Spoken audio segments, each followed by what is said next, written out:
At 7:46, love them or hate them. Those political ads inundating your homes, stop today. Today is Election Day, and we're on your side with everything you need to know before you walk out the door to your polling place this morning. Our Deanna LeBlanc is live in Virginia Beach. And Deanna, it seems as though turnout is a bit low this morning.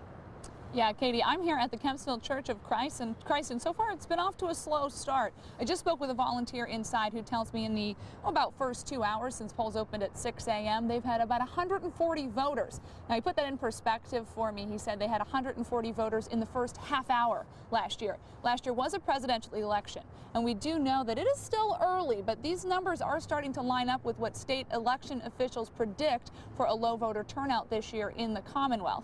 Now, I spoke yesterday with 10 on Your Side's political analyst Joel Rubin, who says the voter turnout could decide who becomes your next governor.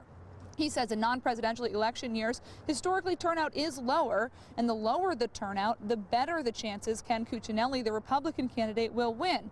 And he says the higher the turnout, the more likely it is Democrat Terry McAuliffe will move into the governor's mansion.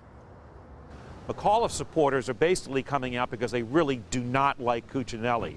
They think he's crazy and want to keep him out of the governor's mansion. So the issue is, are there enough people who think Cuccinelli is crazy to vote for McAuliffe to win the election for him?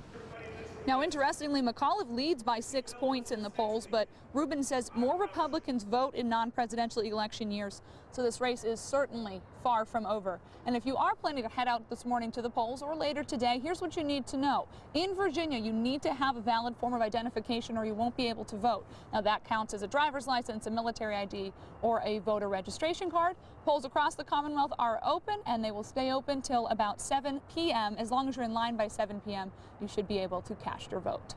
Live in Virginia Beach, I'm Deanna LeBlanc, 10 on Your Side.